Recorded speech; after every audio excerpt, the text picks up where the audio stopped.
Greetings YouTube, Captain Machine here. I'm back for book 3 of our Delta Green Marathon, and today we're talking about Delta Green Eyes Only. And I'm quite proud. This is again a hardback. It's nowhere near as big as Countdown. Just to give you an example. There's Countdown. There's Eyes Only. What is Countdown? Countdown is not a typical Delta Green source book by any stretch of the imagination. In fact, it's actually a reprint. This is one of the limited edition hardback covers. You can buy this. It's still in print at the moment. It's a softback, and there is literally no difference apart from the exterior. And it's a rather interesting collection. I'm not sure if I would say it's essential. There is actually a really good chapter in here if you are going to go down the primary story route, which is obviously Delta Green versus MJ12 versus Grey Aliens, blah blah blah. And this one of the chapters in here helps quite considerably with it. Basically, to give you a bit of background, and I can't find the exact dates on this, you have to forgive me. Pagan Publishing released 3 chapbooks, which are mini source books, which were only available mail order and were an extremely limited print run. If they ever show up on eBay at all, they go for an absolute fortune.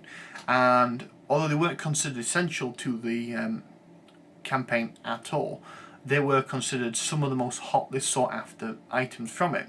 And seeing this basically demand, Pagan Publishing wisely decided that it might be an idea to redo the artwork a bit, spruce it up, put a binder around it and make a book out of it, which they had done. And it came out in 2007 due to their ransom service, whereby they said, okay, we're going to make a 1,000 copy limited print run.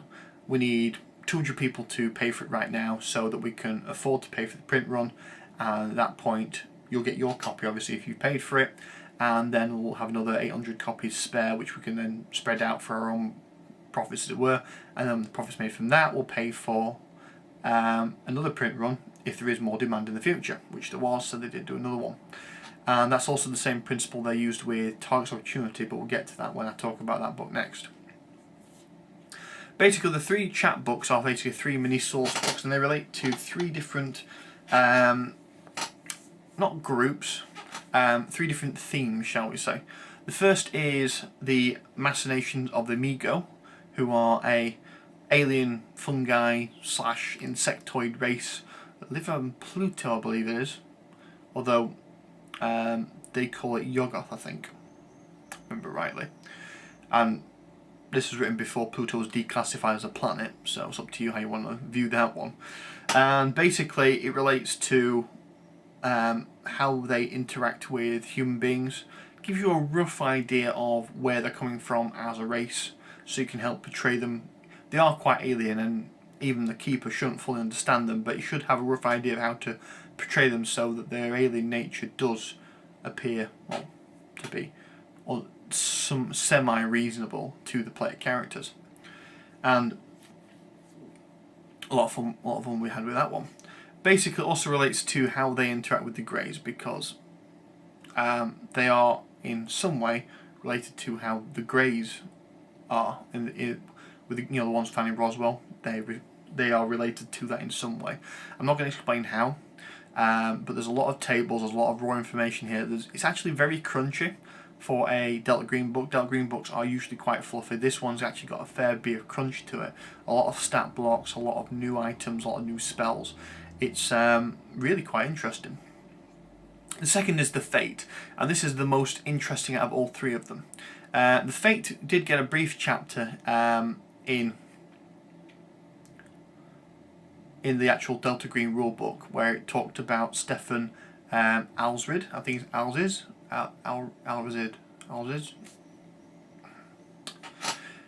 who basically runs this cult in New York underneath Club Apocalypse. A little side note, there is actually a map of Club Apocalypse in Countdown. Why it's in Countdown, I don't know. I don't even know if it might be out of the...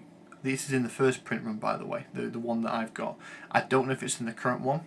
And it doesn't make a lot of sense why it's there, but it is appreciated because I can use it as a reference. I believe it is reprinted in here as well, so you can find it in that as well. And basically it gives you a lot more information about their organisation works, the key characters within it, and gives a lot more information about Stefan. Stefan's a rather interesting character. It is left very open as to what Stefan actually is. Whether it be he's some kind of avatar, he's some kind of immortal wizard, or he's actually an avatar of Nyarlathotep. Now, it would appear that there is one particular spell within the game presented in this chapter which answers that question, because there is a summon horned man or horned demon, which is one of the masks of Nyarlathotep. And apparently if you cast it anywhere, it'll work just fine. This horned man will appear and he'll make covenant promises with you, just like how witches, operate basically. And if you cast it in New York, Stefan appears instead. Now obviously you could disregard that and just discount that if you're not going to go for the Stefan is Nyarlathotep approach.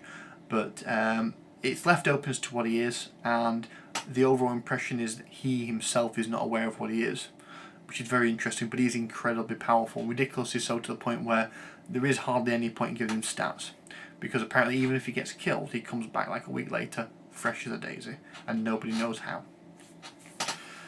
And then finally, the most unusual one, the one that got me reading into the whole conspiracy theory, is Project Rainbow, which is basically the voyage of, I'll find the mention, 1 second.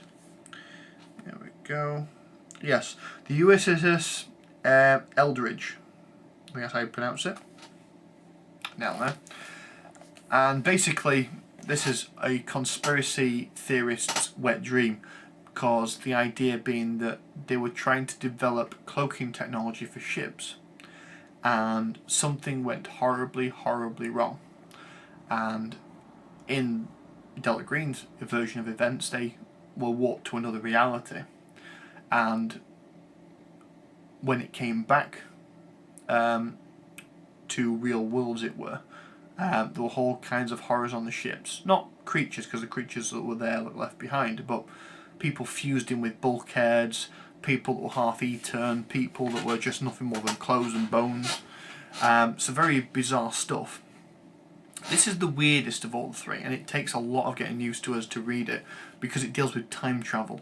Because apparently the radiation which is emitted by this generator they had, which allowed them to shift into another reality, emits radiation both forwards and backwards in time. And as such, apparently, some of the eyewitnesses for the event record people in like silver foil get-up coming into the ship with guns and stuff they didn't recognise, and fighting their way up to the cabin or the generator where the generator was, and disabling it.